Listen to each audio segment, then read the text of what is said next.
நம்முடைய ஆண்டவர் எப்படிப்பட்ட ஆண்டவர்னா அற்புதத்தின் ஆண்டவர். நீ எதிர்பார்க்காததை தான் உனக்கு செய்வார் ஆண்டவர். அல்லேலூயா. நீங்க சின்னதா நினைப்பீங்க, ஆனா ஆண்டவர் பெரிதானதை உங்களுக்கு வச்சிருப்பார். ஏன் அது நடக்குதுன்னா, என்னைக்கு ஒரு மனுஷன் தன்னுடைய சுயத்தை விட்டு ஆண்டவர்கிட்ட வந்து நிற்கிறானோ, அதை ஆண்டவர் கண்காணிக்கும் போது ஆண்டவர் சொல்லுகிறாரு, நீ எனக்காக நிற்கிறதுக்காக வந்திருக்கிற, உனக்காக நிற்க நான் இருப்பேன் என்று. இது எல்லாரும் அறிந்திருக்கிற ஒரு காரியம். ஆனா ஆண்டவர் என் கூட நிற்கிறாரு அப்படின்னு சொன்னா, என்னுடைய வாழ்க்கையில இது வரைக்கும் இந்த பூமியில எவனுக்கும் கிடைக்காத ஆசீர்வாதத்தை கர்த்தர் எனக்கு கொடுப்பார். 1000 பேர் விமர்சனம் பண்ணலாம், ஓ இது வரப்போகுது, அது வரப்போகுது, இப்படி வரப்போகுது. ஆனா 1000 நாவு சொன்னதை காட்டிலும் அதற்கு மேலான அப்பாற்பட்டதை என் ஆண்டவருடைய ஆசீர்வாதம் என்னுடைய கரத்திலையும் என்னுடைய வாழ்வாதாரத்தையும் கர்த்தர் செய்ய வல்லவராய் இருக்கிறார்.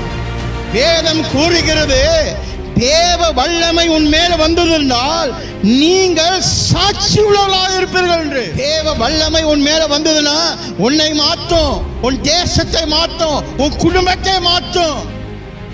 ஒரு விஷயத்தை ஆண்டவருக்கு வேணான்னு சொல்லி விட சொன்னார்னா, அதை விடுவதற்கு மனது இல்லை அவனுக்கு சொன்னா, நீ திரும்ப திரும்ப அந்த காரியத்தை செய்யறன்னு சொன்னா, நீ எப்படி சொல்ல முடியும் நான் மனதார தேவனை நேசிக்கிறேன் என்று?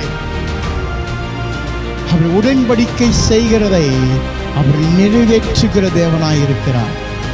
அவர் ஒரு வாக்கு கொடுத்துட்டார்னா அந்த வாக்கிலிருந்து அவர் மாறவே மாட்டார். மாறுகிறவர் அல்ல ஐயா, அவர் சொன்னதை செய்கிறவர். அப்ப தேவனுடைய வல்லமை வந்திருக்கு அப்படி சொன்னா, என்னை மாற்றும், என்னை சுற்றி இருக்கிறவங்க மாற்றும், என்னுடைய குடும்பத்தை மாற்றும், என் சபையை மாற்றும், என் பட்டணத்தையும் அது மாற்றும்.